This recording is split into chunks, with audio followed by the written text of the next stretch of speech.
درګاه سید منیر صاحب دی احمد صاحب دی چې کوم دی نو هغې ومنله او الله پاک دې ورته ډېر جزای خیر ورکړي او هغه خپله سټی چې کوم دی نو هغه واپس زموږ عیسه ده دا موږ خاص کر د الله د رضا دې جرګې له د الله په نوم باندې الرحمن الرحیم.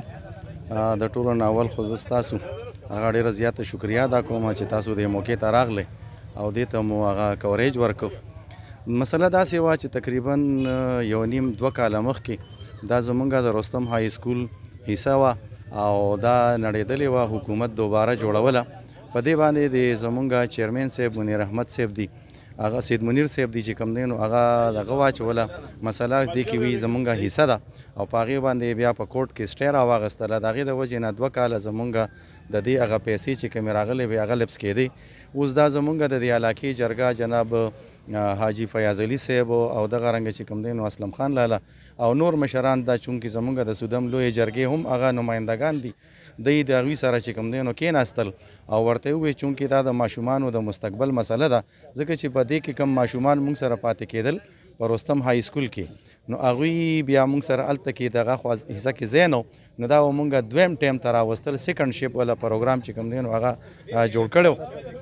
د پرنسپل صاحب او زموږ د دې علاقې د استادانو په مشوره باندې د ډیو صاحب په اجازت باندې دا به بیا په سیکنډ شپ کې چې کوم دی نو هغه راتلل. بیا هم چونکې هغه ډېر زیات مشکلات او اوس بیا د هغې دپاره چې کوم دی نو ټیکهدار هم راغلی دی، پیسې هم راغلی دي. نو د دې وجه نه چې کوم دی نو هغه د دې مشرانو د جرګه سید منیر صاحب دی احمد صاحب دی چې کوم دی نو هغې ومنله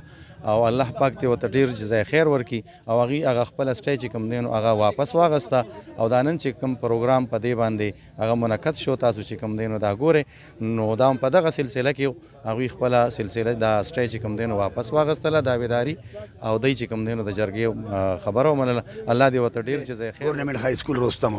او په دې کې زما د والد صاحب عیسه وه چې څومره پورې په دې کې زموږ عیسه وه د محلې مشران او د اخبار والا زما د میډیا ملګري میر صاحب فیاض علي حاجي صاحب او د وزیر نعماني او زموږ باچا صاحب او اسلم خان دي دې ټولو موږ ته مرتضی حافظ صاحب دې موږ ته په جرګه باندې رالو کېناستو او راته چې بھائی دا شی ختم کړې دا ځای چې دی کې څومره پورې زموږ عیسه ده دا موږ خاص کر د الله د رضا دې جرګې له د الله په نوم باندې ورکړی دی او الله دې موږ له مجر راکړي. دا څومره خلک نن جرګې له راغلی دی زموږ ماشومان تباه کېدو. دا بل ایرون ته تللی وم چې واپس راتلم زموږ ماشومان بچي په ایرون کې په جنازګاه کېناستو چې د هغې حالت هزار ته مو وکتلو نو ما په خپله کې فیصله وکړه او ما دا خپلونه ټول کېنولو او دا جرګه مې کېنوله او دا ځای موږ خاص کر د دې جرګې ته د الله په نوم ورکړو د الله په نوم د دې ماشومانو الله دې موږ له مجر راکړي او دا څومره مشران چې راغلي دي الله پاک د دې له مجر ورکړي او دا ځای موږ فی سبیل الله بغیر لالچه خلک به ډرامې کوي بغیر لالچه بغیر پیسو بغیر حساب کتابه چې په دې سکول کې زما د والد صاحب زما د تر څومره ځای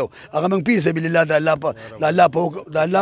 الله د رضا د الله په نوم باندې موږ ورکړو او د میډیا ډېر شکرګزار یم د عمر خان صاحب او د وزیر نعماني او د دې نورو مشرانو چې هغوی موږ له رالو او موږ له ټایم راکړو او دا قیمتي وخت دا د الله د رضا کار او دې له دې الله اجر ورکړي. والسلام.